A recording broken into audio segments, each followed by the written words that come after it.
കൊടുക്കാൻ പറ്റില്ല. ഈ വീഡിയോ കാണുന്നവർ പറയുന്നു 10 രൂപ 12 രൂപ ഞങ്ങളുടെ സ്റ്റാഫ് കൊടുക്കുന്നു.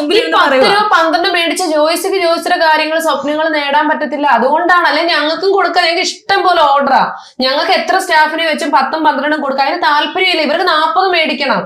അതിനെ ഞങ്ങൾ ഈ റേറ്റ് കുറച്ച് കണ്ട കടക്കാരുടെ എല്ലാം വായിലിരിക്കുന്ന കേൾക്കുന്ന ഇവർക്ക് വേണ്ടിയിട്ടാണ്. അപ്പൊ ചോദിക്കും അവരത്ര ഓർഡർ എടുത്തിട്ടല്ലേ കൊടുക്കുന്നതെന്ന്. അവരത്ര ഓർഡർ എടുക്കുന്ന അവരാ ഓർഡർ എടുക്കുന്നെന്ന് പറയുന്നത് അവര് പുറത്തു പോയി കസ്റ്റമറെ കൊണ്ടുവരുമല്ല. രാവിലെ തൊട്ട് അവർക്ക് പ്രഷർ ചെയ്യിപ്പിച്ച് രാവിലെ മീറ്റിംഗ് വെച്ചിട്ട് ജോയിസ് ഇന്ന് 25 കസ്റ്റമറെ കൊണ്ടുവന്നിരിക്കണം അങ്ങനെ പറയണമായിരുന്നില്ലേ? അങ്ങനെ പറയണമായിരുന്നു എങ്കിൽ ഇത്രയും ആരോപണം ഉയരത്തില്ല. നമുക്ക് കസ്റ്റമേഴ്സിനെ മാം തന്നെ തരുന്നു, നമ്മൾ ആ കസ്റ്റമേഴ്സിനെ ഡീൽ ചെയ്യുന്നു. ഇതിൽ ഡീൽ ചെയ്യാൻ പറ്റാത്ത ഇത്രയും കസ്റ്റമേഴ്സ് വരുന്നു. അതുകൊണ്ടാണ് പുതിയ പിള്ളേരെ എടുക്കുന്നത്. വർക്കിംഗ് ടൈമിൽ അതിനെ മാത്രം കോൺസെൻട്രേറ്റ് ചെയ്തിരിക്കുന്നു. അതുകൊണ്ട് അവർക്ക് ആ എമൗണ്ട്